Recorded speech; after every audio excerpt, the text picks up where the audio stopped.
Bonjour, bienvenue au Saint-Pierre. Mon nom est Éric Saint-Pierre et mon collègue Joël Beaupré. Cette semaine, l'émission est rendue possible grâce à la participation encore une fois, de Vidéopod. Vidéopod, qu'est-ce que c'est? C'est l'initiative de Joël. Joël, qu'est-ce que c'est Vidéopod? Vidéopod, c'est un service clé en main. C'est une espèce de studio portatif qu'on amène chez les gens. Chez les clients, finalement. Puis tu vas là, puis tu leur donnes un coup de main pour passer de l'audio à la vidéo. Puis c'est tout le service un peu technique, compression. Les vidéos, on les met sur le web, on gère un peu tout ce développement-là. Puis c'est ça qu'on offre comme service. Fait qu'allez sur notre site vidéo.ca. Et vous voyez le rendu cette semaine, où est-ce qu'on reçoit la fabuleuse Cassandra D'Antonio. Cassandra, en fait, c'est une entrepreneur vraiment intéressante. C'est une très jeune entrepreneur qui s'est lancée, en fait, commencé à se lancer comme entraîneur privé. Puis moi, ce que j'aime beaucoup, en fait, que j'ai beaucoup aimé de mon entrevue avec Cassandra, c'est que on voit que c'est une entrepreneur née qui essaye de quoi, qui se lance, que son chemin n'est pas tout clair et tout tracé en avant, mais justement, elle a commencé quelque chose, puis ça l'a fait que comme une sorte de jeu de domino, si on veut, justement. Donc, elle est entraîneur, puis elle a démarré une entreprise qui s'appelle K-Calbox, qui est un service de boîtes, de livraison de boîtes, puis c'est des snacks nutritifs qui sont nutritifs, mais ils sont aussi santé. Mais je pense qu'il y a quelque chose aussi que tu avais apprécié de Cassandra. Moi, j'avais aimé ça, mais c'est surtout quelque chose que je savais pas. C'est que c'est un entraîneur privé, mais elle a des clients aussi à travers le Québec, un peu partout, comme en Abitibi. Même si elle se déplace pas directement chez elle, elle lui offre le service à distance. Fait que ça, j'avais trouvé ça intéressant de savoir ça. Non, puis elle a beaucoup de drive, elle est super motivée, elle est super énergétique. Puis, sans plus tarder, on vous présente Cassandra D'Antonio.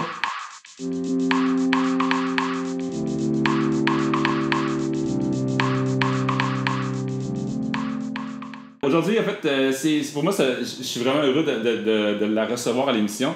J'en ai pas eu encore des personnes en fait, qui font du fitness. Et en plus, elle a une type de compagnie qui est en croissance, si on veut. C'est un modèle d'affaires au niveau ça s'appelle K-Calbox. Je vais la laisser, bien sûr, vous en parler.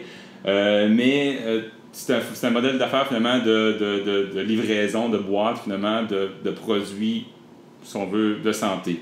Mais bien sûr, c'est pas moi. En fait, la vedette aujourd'hui, c'est vraiment comme Cassandra. Donc, Cassandra, je vais te laisser te présenter. Est-ce que tu peux me dire un peu, en résumé, en fait, qu'est-ce que tu fais dans la vie en tant qu'entrepreneur, en tant que finalement, que je pourrais dire, entraîneur privé et ta compagnie, K-Calbox. OK. Moi, en fait, je suis entraîneur. Ça fait presque 4 ans maintenant. Donc, je suis vraiment spécialisée dans la perte de poids, dans la remise en forme. J'ai travaillé beaucoup avec les femmes. Puis, survenait toujours le même problème. Les gens avaient de la difficulté avec leur collation.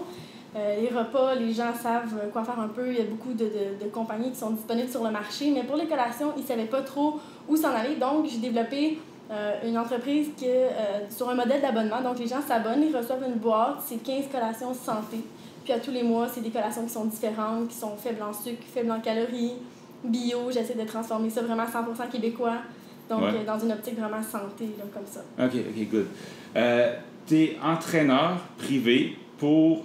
moi, j'ai fait un scrolling, bien sûr, de tous tes réseaux sociaux, parce que c'est la job que je fais pour découvrir des entrepreneurs comme toi.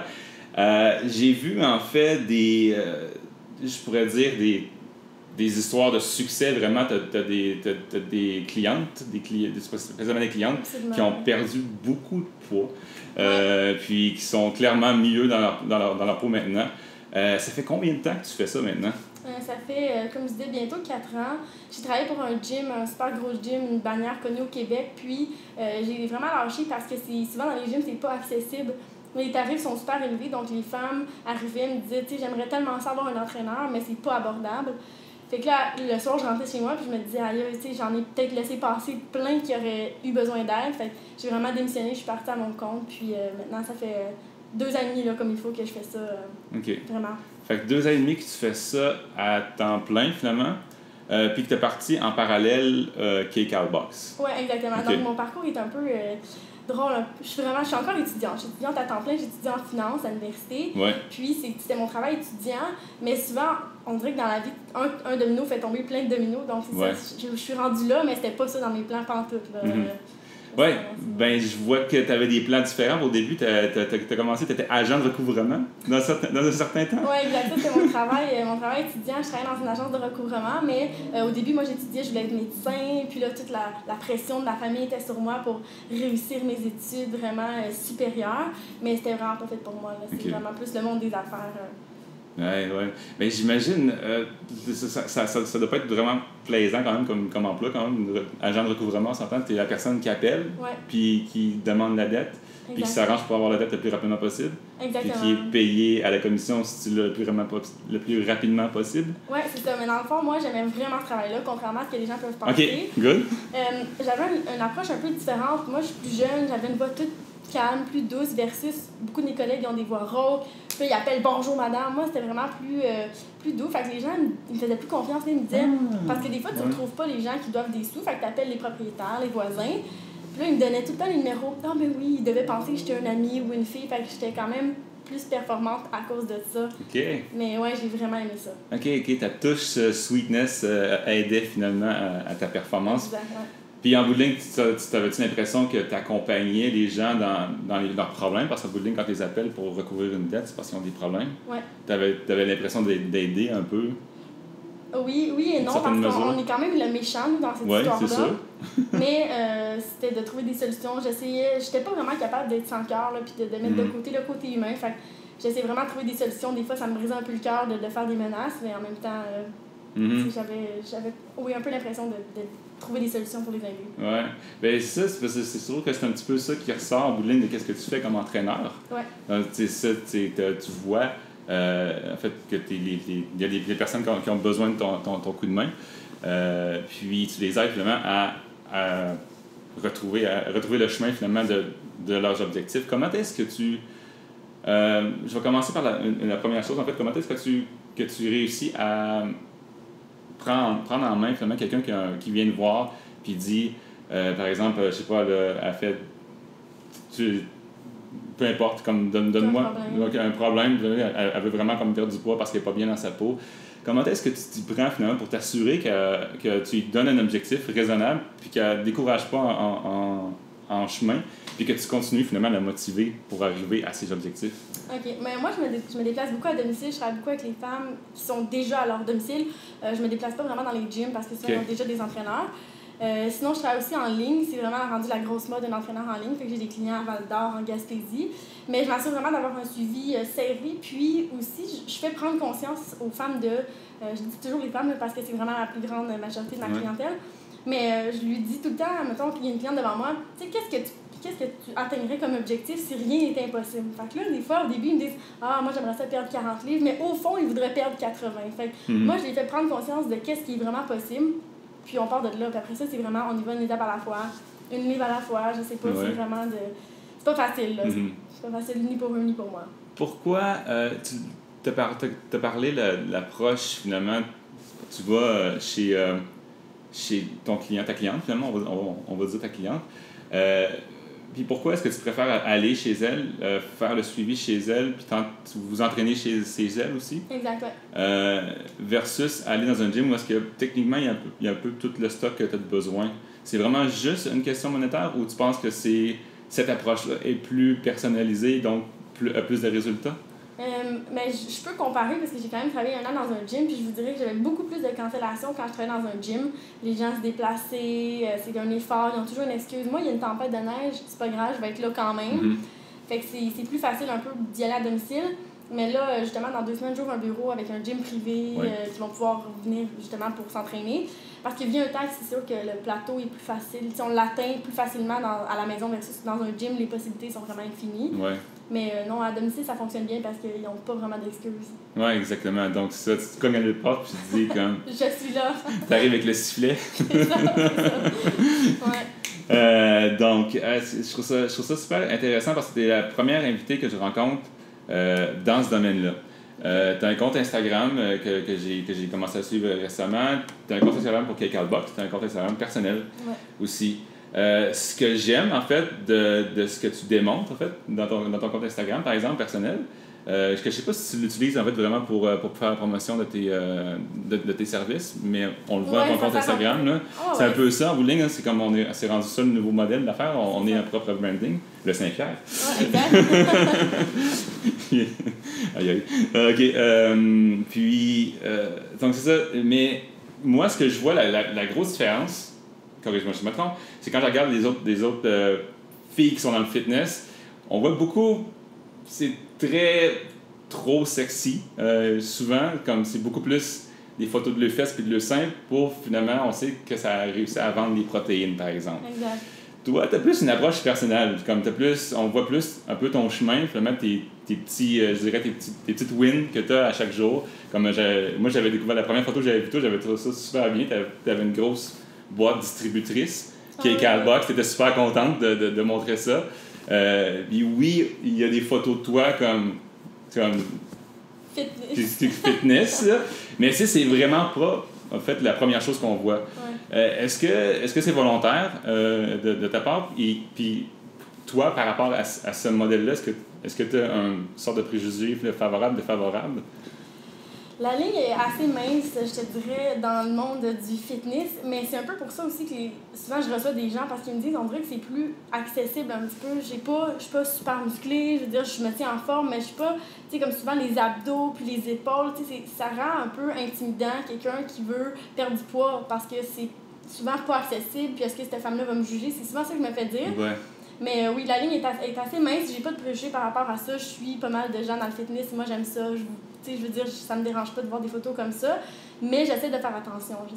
Parce que je suis quand même le visage de ça. Je suis quand même aussi dans le monde des affaires, veux pas, même si je fais du fitness, tu sais, j'en ai quand même souvent des soupers avec des gens peut-être plus importants, des gens qui travaillent à la banque, par exemple. Là, ils vont voir mes affaires, fait que tu perds un peu de crédibilité ou tu as comme peut-être un peu trop d'informations. Fait que j'essaie de faire attention à ce que je mets. Exact. Plus qu'avant. C'est ce que j'ai pris conscience dans les derniers temps.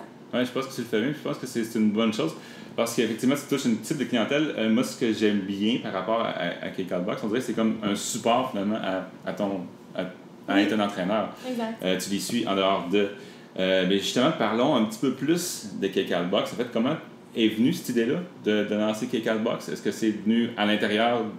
Est-ce que c'est venu en même temps que démarrer que devenir entraîneur, ou tu t'es dit c'est un besoin qu'il y a dans les snacks? Oui, c'est tout nouveau. C'est vraiment, ça fait 5 mois que j'ai lancé cette entreprise-là. Puis je pensais pas que ça allait prendre une aussi grande ampleur aussi rapidement. Quand j'ai lancé cette entreprise-là, c'était vraiment parce qu'il y avait un besoin pour mes clients. Puis je me disais, je vais trouver quelque chose. Puis j'ai rencontré Antoine, qui s'appelle, c'est un de mes amis au Costa Rica. Puis il m'a dit, il y a tellement un potentiel pour ça, tu peux faire grossir ça. Puis là, il m'a vraiment motivé. Il m'a dit, t'es pas nécessairement obligé de garder ça auprès de tes clients, ça peut être accessible à tous. Fait que j'ai dit, OK, parfait. Fait que j'ai lancé ça, puis avec les médias sociaux, c'est vraiment facile, ça va super vite. Puis ça a vraiment explosé. Fait que oui, c'était plus par rapport à un besoin. Puis là, après ça, tu développes des nouveaux besoins. Comme là, maintenant, je me lance dans les machines distributrices, dans les entreprises qui ont, comme par exemple Desjardins, ont vraiment un modèle où ils encouragent leurs employés à être en forme, à bien manger. Donc, c'était comme ma première cible. Puis j'ai rentré une machine distributrice chez Desjardins. OK. Chez Desjardins, c'est ton premier client en ligne. Good. Puis c'est similairement un peu les mêmes collations que dans les boîtes. Toute santé. J'essaie de vraiment rester dans cette ligne-là. Je prône pas... Même, il y en a des compagnies de boissons énergisantes plus santé qui m'ont approché, mais c'est pas tellement dans ma nature je crois pas à ça. Fait que je vais pas faire la promotion de quelque chose dans quoi je crois pas. Fait que c'est vraiment un reflet aussi de qui je suis. Puis comment est-ce que tu fais pour choisir qu'est-ce que tu mets dans le... Parce que, en fait, je pense que, je sais pas si on l'a assez dit, là, la boîte, finalement, c'est des snacks. Oui, c'est des collations. C'est des collations, finalement, que le monde peut prendre. À la place de cheater, finalement, sur leur craving. En fait, j'ai vu encore ce matin une de tes vidéos que tu parlais comme comment passer au travers des cravings, finalement, qu'on a après, comme t'as envie de sucre, t'as envie de sel, comment t'expliques, c'est ça, comment t'expliques ça, t'as ça sur ta page Facebook, tu le fais très bien. Mais comment est-ce que justement tu viens qu'à choisir qu'est-ce que tu mets dans la boîte, puis comment est-ce que tu fais pour approcher les partenaires finalement qui veulent faire partie de K-Box? Okay. C'est quoi ton processus? C'est une bonne question. Au début, je ne savais pas vraiment comment on fait. Je suis un peu allée avec qu'est-ce que je pense. J'ai contacté des entreprises, j'ai vraiment recherché. Fait que je me disais, tu sais, je voulais quelque chose de varié. Fait que, mettons, des granolas. Donc là, je regardais des compagnies de granolas. Donc, je suis allée aux États-Unis, j'ai rencontré des entreprises là-bas. Après ça, je suis allée, mettons, dans le coin de la Gaspésie. Tu sais, j'ai regardé un peu partout qu'est-ce qui était disponible. Puis moi, j'essaie d'avoir ça toujours différent. Donc, à chaque mois, c'était de tout le temps trouver des nouveaux fournisseurs. Puis ça devient long. À un moment donné, 15 par mois. Puis c'est de créer un lien que tu brises après un mois. Fait que j'aimais pas trop ça. Fait que là, tranquillement, commence à faire 5 mois. Fait que j'ai les mêmes fournisseurs qui offrent des produits différents. Comme par exemple, Bad Monkey, c'est le popcorn, probablement que tout le monde les connaît un peu. Là. Ils ont passé justement dans l'œil du dragon. Eux, ils ont plusieurs saveurs. Donc, je peux travailler avec eux pendant 1 an, si je veux, même encore d'année en année, parce que à chaque mois, ça va être une saveur différente, mais c'est le même fournisseur. Donc, c'est ce que je fais. J'essaie de trouver des compagnies maintenant qui offrent plusieurs produits que je peux changer sans nécessairement juste... j'essaie de penser rapidement, mais mettons une compagnie de chocolat il faisait une sorte de chocolat. Après un mois, je peux pas les reprendre, je peux pas les remettre. Fait que pour toi, c'était vraiment important qu'il y ait de la variété finalement dans ces collations-là, que les mêmes choses ne reviennent pas nécessairement. Exactement. OK. Parce que sinon... en bout de ligne, je dirais que justement Bad Monkey, Bad Monkey, les autres, j'imagine qu'ils en font aussi de la livraison mensuelle. Est-ce qu'ils l'offrent? Je me souviens plus s'ils offrent des trucs de même, non? Non, si je me trompe pas, en tout cas, s'ils le font, je suis pas au courant. Eux, c'est dans les épiceries, ils sont vraiment partout, dans les épiceries, dans les pharmacies. Puis dans les centres de fitness, on pas dans les centres, mais dans les suppléments, je pense qu'on en voit. Des fois, exact, parce que là, je crois qu'ils lançaient un popcorn protéiné. Les autres sont partout, mais pas en ligne. Ils sont pas en ligne pour l'instant. Donc, ça vient pas en conflit d'intérêt. Eux, ça leur fait plaisir, ça leur fait de la visibilité. Tu sais, je veux pas les entreprises qui travaillent avec moi, ben tous les gens qui sont abonnés vont voir chaque entreprise à chaque mois. Fait que c'est où est-ce que je peux trouver ça? J'essaie d'avoir des produits qu'on peut pas souvent facilement trouver en tablette. Il y en a d'autres qui sont super bons, fait que je peux pas passer à côté de ça. Ouais, je comprends. Puis finalement, est-ce que tu vas aller pour qu'ils fassent partie de ta boîte, c'est quoi le processus finalement? Tu fais de la recherche, mais tu vas les appeler, tu vas les contacter sur Internet, tu vas les contacter sur Facebook. C'est quoi ta méthode d'approche finalement pour leur parler finalement, les convaincre à faire partie de Cake Out Box? OK. Ben, j'envoie toujours un courriel pour commencer. Là, j'ai commencé à faire les salons aussi, donc je me fais beaucoup approcher dernièrement par plusieurs compagnies. Là, c'est là que c'est plus difficile parce je veux trancher. C'est comme dernièrement. En plus, hier, j'avais un meeting avec une entreprise qui font des protéines, puis pour faire, mettons, des recettes. En tout cas, pour inclure ça là-dedans, je pense je l'ai monté sur Instagram Stories, right? Je l'ai vu. Mais j'ai rencontré aussi une autre entreprise de protéines pour qui j'ai vraiment flashé, mais eux, c'est plus long un peu. Leurs petits sachets individuels, eux, ils font juste des gros pots. Fait que ça s'en vient. Fait que c'est vraiment, j'envoie un courriel, après ça, je les rencontre. Est-ce que ça fit? Est-ce que je connais le produit? Est-ce que je connais pas le produit? C'est quand même délicat. Puis il faut voir aussi est-ce que les valeurs nutritives concordent, parce que c'est facile, des collations, on en a plein, mais c'est pas nécessairement des chips. Même si c'est un petit format, ça va pas trop avec la santé et le fitness. Oui, j'avoue. Non, c'est ça. Et puis, au niveau du choix, est-ce que tu as envie de préconiser plus des produits à la rigueur québécois, ou est-ce que pas tu t'en fous, mais c'est comme tu vas prendre exactement qu'est-ce qui est meilleur vraiment pour la santé ou Ben là, c'est ça. Au début, j'y allais un petit peu avec des entreprises qui étaient disponibles, si on veut, parce que quand on commence, on n'a pas vraiment de ressources. Mais là, je commence à connaître beaucoup d'entreprises québécoises que je rencontre par l'entremise de, peu importe, des événements comme ça. Fait que j'aimerais ça être 100% québécoise d'ici vraiment quelques mois. Là. Good. Ouais. Mais c'est une compagnie très nouvelle. On s'entend comme 5 mois, c'est le début. Puis tu as déjà en fait de l'engouement, tu as déjà des gens en fait qui viennent te voir, tu disais. C'est félicitations déjà, c'est un bon départ. Mais entre le temps que tu étais entraîneur privé, ben tu l'as encore, et démarrage de Cake Out Box, est-ce qu'il y a eu des moments que je pourrais dire un peu plus difficiles où est-ce que tu as toi-même un cheminement, comme je dis pourquoi, où est-ce que tu es venu à un moment où est-ce que tu te dis comme, pourquoi je fais ça, c'est fatigant, c'est dur, je fais pas d'argent, ou vraiment là, ce client-là me tape ses nerfs. Est-ce qu'il y a des moments en fait difficiles que tu vis comme ça que j'aimerais que tu partages en fait finalement comme ça serait. Ben oui, c'est sûr que tous les jours en fait on se réveille puis on se remet en question, est-ce que je fais la bonne chose, est-ce que je m'en vais dans la bonne direction. Je m'ai toujours dit, je ne veux pas être entraîneur à 40 ans. Tu sais, je veux pas devenir la nouvelle Josée Lavigueur du Québec. C'est vraiment ça que je dis tout le temps en plus. Fait que c'est pas ça que j'ai envie de faire, mais en ce moment, ça concorde vraiment avec qui je suis. J'aime ça m'entraîner. On dirait que, comme je disais, je voulais peut-être m'éloigner un peu de ce domaine-là. Puis là, j'ai eu cette idée-là. Puis là, ça marche super bien. Fait que je suis comme là-dedans, sans nécessairement l'avoir prévu. Tu sais, c'est vraiment ça. Je pense pas rester là-dedans tout le temps, mais on sait pas. On sait pas de l'ampleur que ça peut prendre. Justement, dernièrement, j'ai des nouveaux projets que je lance, mettons, en France, en Suisse, des programmes en ligne. Fait que, tu sais, je me dis, je veux pas être là-dedans. Puis là, il y a tout le temps une nouvelle affaire. Fait que, c'est un questionnement tous les jours. Là. Puis, vraiment, là, même quand on se lance en affaires, entre les deux, je te dirais que j'ai pas eu tellement de questionnements parce que c'était un peu clair. J'étais étudiante, c'est ma job étudiant. Là, ça prend une grosse ampleur. Je me dis, c'est quoi je fais? Est-ce que je mets un stop là-dessus ou je continue, je laisse ça aller? Est-ce que je prends la vague qui passe? Fait que, non, c'est...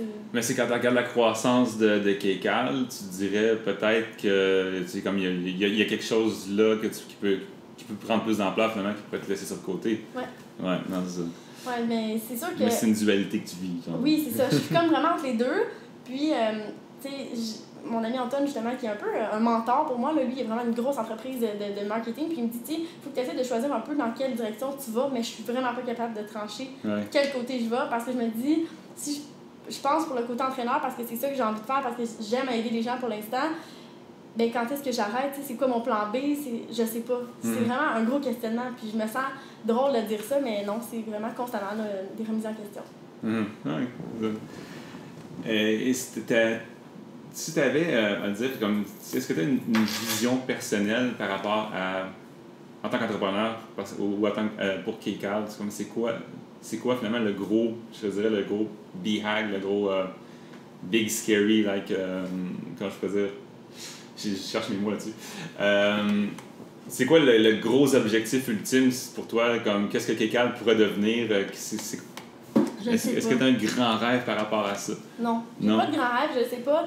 Parce que, encore une fois, j'ai lancé ça. Là, quelques semaines après, je découvre, mettons, les mondes des machines distributrices.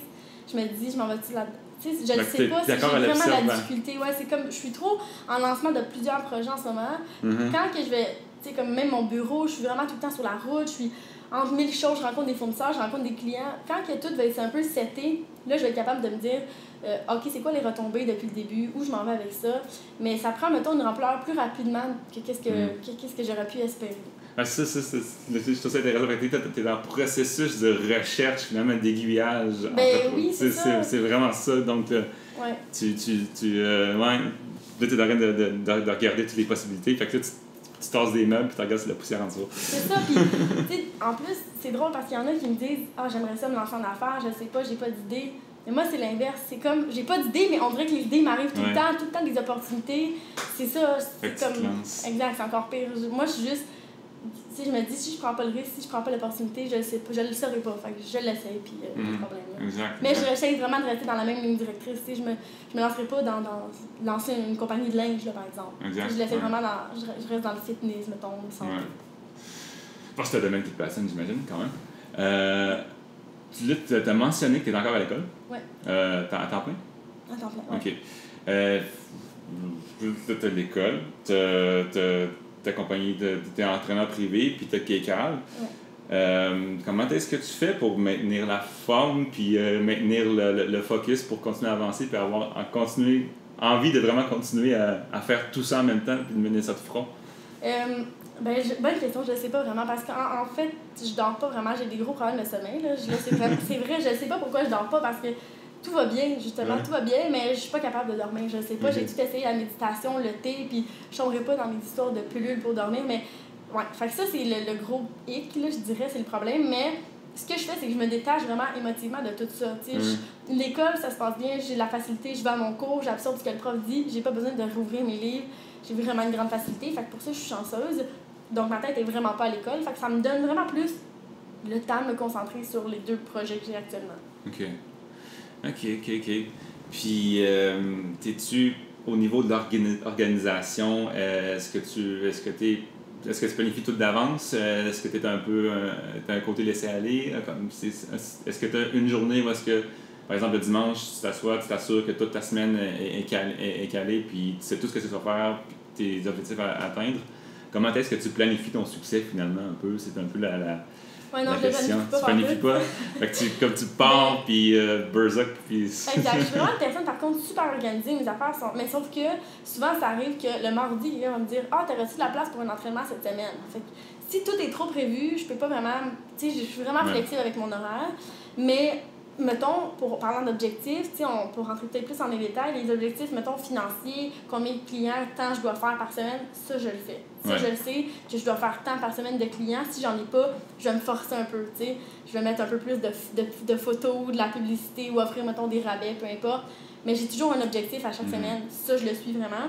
Mais le reste, je peux pas vraiment prévoir parce que c'est comme tout en même temps. Super vraiment intéressant. Donc, t'es pas dans la micro-organisation, mais beaucoup plus comme tu mets tes objectifs, tu les regardes, puis finalement, tu t'arranges pour les atteindre, puis that's it. Ouais, peu importe comment on y arrive, tant que j'y arrive, moi, c'est ça qui est important au bout de la ligne. Oui, exact. Wow, OK, ouais. Excellent. Donc, à place de partir d'en bas, toi, tu vas en haut, puis tu te dis, bon, mais figure out, let's get to the top, all the way up. Exact. En vrai, c'est comme ça vraiment que ma vie se déroule tout le temps. Okay. Je mets un objectif là, je sais pas comment je vais l'atteindre, mais je vais l'atteindre, puis ça marche. Ça marche depuis le début. Ah, c'est bon, c'est bon. Puis, à part ça, est-ce que en fait, ces objectifs-là, en fait, est-ce que tu es une personne qui a l'habitude finalement de je pense que de faire des vision boards de ces objectifs-là? Est-ce que tu les mets à quelque part? Est-ce que tu les accroches sur le mur? Est-ce que tu les mets un reminder dans ton téléphone? Ou non. C'est juste dans ta tête? C'est dans ma tête. Ben, il y a des objectifs qui sont depuis toujours. Quand plus jeune, on me demandait « Ah, qu'est-ce que tu veux faire dans la vie? » Ah, je veux être riche. Je savais pas que je voulais faire, moi je voulais être riche. Ouais. C'est quelque chose qui est toujours resté, c'est un peu ça tout le temps. C'est plus comme je le sais où est-ce que je m'en vais encore une fois, mais je sais pas comment je vais me rendre, mais je le sais qu'est-ce que je vise au top. Mais tu sais, j'ai pas d'objectif, mettons, faire tel voyage, avoir tel char. Tu sais, c'est pas. Je fais pas ça pour le matériel, vraiment pas. Fait que c'est difficile parce que souvent, un vision board, souvent, c'est ça, c'est du matériel, c'est du concret, puis je le fais même pas pour ça. Tu sais, je le fais parce que j'aime ça, puis je le fais pour me surpasser. Mais non, tu sais, c'est sûr qu'on a tous des objectifs plus précis un peu, mais pas sur un vision board ou que ça me fait faire de l'angoisse parce que je suis pas rendue là encore, là. Fait que non, je vais vraiment une étape à la fois, comme où je vais me rendre d'ici 1 mois, où je vais me rendre d'ici 6 mois. Je m'enligne pour ça. Ouais. Ok, c'est bon. Puis, mais quand tu dis comme tu as envie d'être riche, est-ce qu'il y a un palier pour ça? Est-ce qu'il y a comme un target? Est-ce qu'il y a un chiffre que tu... C'est une bonne question, mais non. J'avais toujours dit que je voulais faire 100 000 de salaire annuel avant 25 ans. J'ai 22 ans, fait que probablement j'ai encore du temps. Là. Mais, tu sais, comme cet attachement à l'argent, il faut que tu t'en défasses quand tu te lances en affaires. Parce que, on s'entend que quand tu te lances en affaires, tu fais pas d'argent au début. Là. Tu es toujours en train de débourser, puis l'argent que je fais, je la réinvestis en publicité. Je pourrais me sortir un salaire, mais ce serait pas logique. Fait qu'il faut que je me détache de ça. Tu sais, je fais de l'argent, si on veut, parce que j'ai réussi, j'ai de l'abonnement, mais je le prends puis je l'investis. Fait que j'ai changé mon mindset de justement me dire faut que j'aille tant dans mon compte de banque, faut que j'arrive à tel objectif. C'est différent. C'est vraiment différent. OK.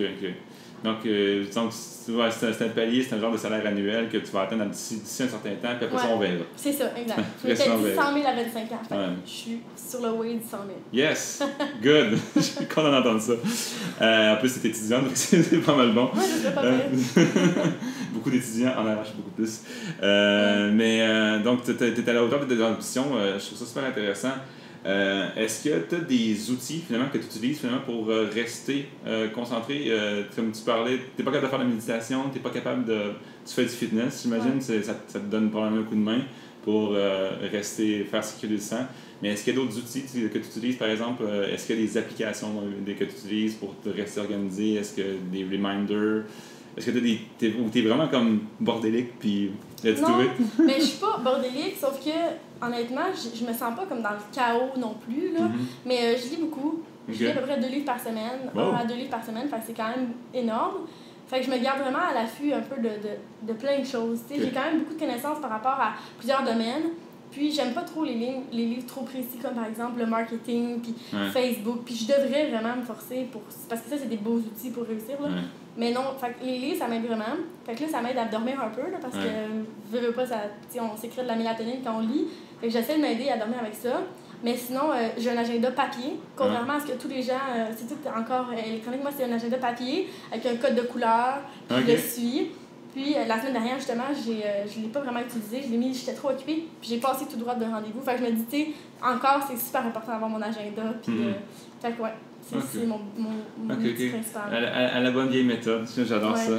Tu lis beaucoup, je suis impressionné du nombre de livres que tu lis parce que moi j'en lis à peu près un par mois environ un livre. Puis donc, qu'est-ce que tu lis de ce temps-ci qui t'inspire? Mais c'est difficile un peu. Ben, en fait, je lis beaucoup de livres là, par rapport mettons, à la finance, Tony Robbins, tu sais, les classiques là, que tout le monde a lus. Exactement, c'est ça. Mais ça, c'est un classique. Mais on dirait que j'en ai tellement lu dernièrement que je suis comme tannée un peu. Je comprends, En ce moment, c'est un livre sur comment faire lever son entreprise, si on veut. Là, c'est plus en anglais. Là.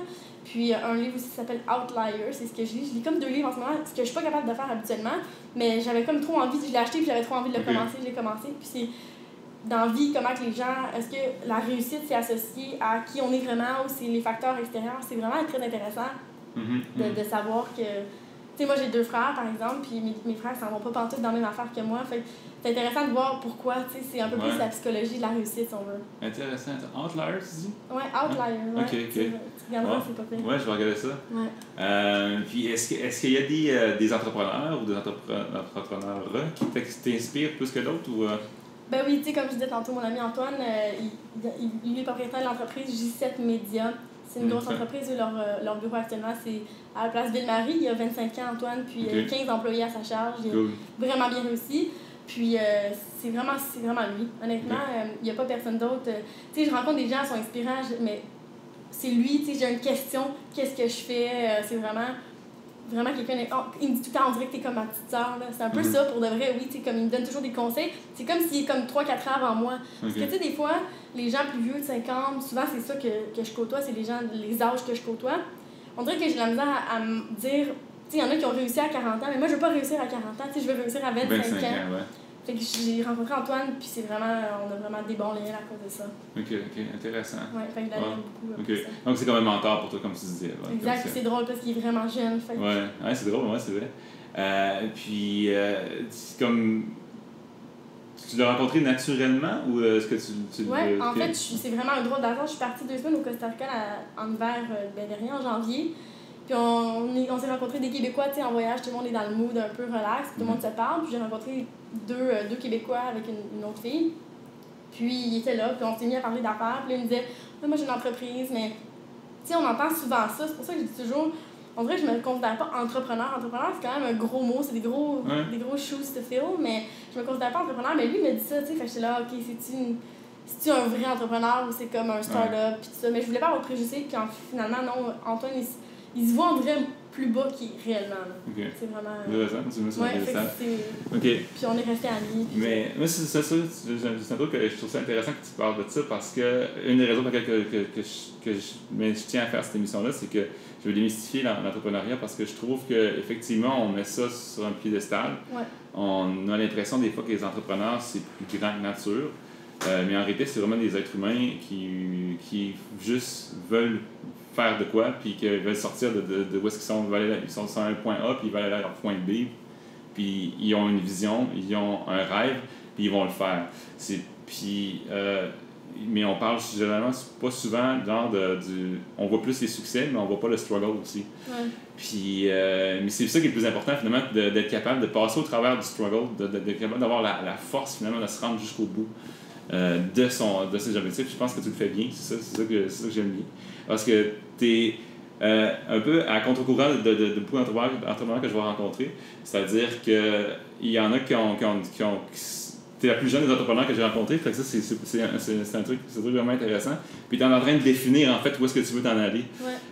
Puis en plus, t'es étudiante, puis tu sais, t'as de l'ambition au bout, fait que là-dessus, je te dirais, je te lève mon chapeau, parce que moi, quand j'avais ton âge, puis j'étais à l'école, j'étais musicien, puis j'essayais de réussir en tant que musicien, puis j'ai réussi pendant longtemps, puis mais après ça, j'ai changé de cap, donc... mais c'est ça l'important, c'est comme de suivre puis de continuer à faire ses rêves. Puis, donc, je vais rappeler un petit peu l'émission par rapport à ça, parce que je voulais te lever mon chapeau par rapport à ça, parce que vraiment, tu as de l'énergie à vendre. C'est inspirant. Tu as tombé sur mon radar parce que j'en vois souvent des entrepreneurs. Pour inviter le monde à l'émission, j'en rencontre beaucoup. Puis toi, tu avais piqué ma curiosité vraiment par qu'est-ce que tu faisais. Puis je savais pas exactement qu'est-ce que tu faisais. Là, tu viens de me clarifier finalement sur qu'est-ce que tu fais. Puis je te souhaite le plus grand des succès. Puis tu fais partie des personnes en fait, qui m'inspirent finalement, puis qui m'inspirent à faire ce que je fais. Puis je te souhaite le meilleur des succès pour la suite. Merci. Et puis, avant de terminer, en fait, j'aimerais ça, en fait, que tu me dises, si tu avais un message à dire, si toi, tu étais le mentor pour un entrepreneur de 19 ans, qu'est-ce que tu lui dirais quand il serait dans ta situation, il cherche présentement, il est en train de... Il dit, j'aimerais ça être entrepreneur, mais je ne sais pas par où commencer. Qu'est-ce que tu lui dirais? OK. C'est une bonne question parce que souvent, c'est ça que j'entends souvent. J'aimerais ça me lancer en affaires, je ne sais pas quoi faire. Honnêtement, ça, j'ai pas de conseils à donner parce que je ne sais pas. Moi, l'idée, comme je dis, ça m'est arrivé parce que j'avais un problème. Fait que c'est de trouver quelque chose qui est connecté un peu à qui on est.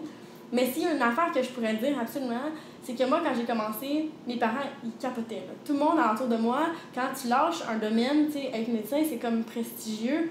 Honnêtement, tout le monde, j'étais comme l'échec, on dirait, de la famille. Puis je me disais tout le temps, honnêtement, ils n'ont pas besoin d'avoir confiance en toi. Tant que toi, tu as confiance en toi, c'est ça qui est important. Puis quelques mois après, mes parents ils ont fait « Ah, OK, c'est correct finalement. » Fait que l'important, c'est vraiment de croire en nous. C'est vraiment ça. Puis si toi, tu crois pas en toi, il n'y a personne qui va croire en toi. Puis des fois, même si personne croit en toi pareil, parce que tu peux réussir vraiment malgré tout. Là. Cool. Génial. Merci. En terminant, où est-ce que les gens peuvent te trouver? Sur Instagram, sur Facebook, sur le web? J'ai vu en cherchant sur Kekalbox, par contre, que Kekalbox, il y a une autre compagnie de Kekalbox qui s'appelle Kekalbox. Ça se peut? Je suis pas au courant parce que en ce moment, les noms de domaine, la boîte Cancale de Kekalbox m'appartiennent, les deux. Fait que sur Internet, on peut le trouver, mais la boîte Cancale, j'en ai pas trouvé d'autres. Fait que s'il y a quelque chose en lien avec ça, c'est probablement moi. OK. Donc, c'est comme ça. Je suis vraiment la seule. Donc, le site web, c'est de Kekalbox. De Kekalbox ou la boîte Cancale. Cancale, ouais, ça, ouais. Exact. La boîte Cancale. Ouais. Sur Facebook, c'est de Kekalbox. Mon nom personnel, Cassandra Dantono. C'est quand même un peu difficile à expliquer. Oui, mais je vais mettre sur le lien, bien sûr. C'est ça. Puis même ça sur Instagram. On écrit juste mon nom, puis j'apparais tout de suite. OK. C'est tellement pas commun. Oui, effectivement. Donc, Abacar, merci beaucoup de t'avoir déplacé. Puis merci d'avoir partagé ton histoire. Puis tout le succès pour la suite. Merci à toi d'avoir invité. Merci. À bye.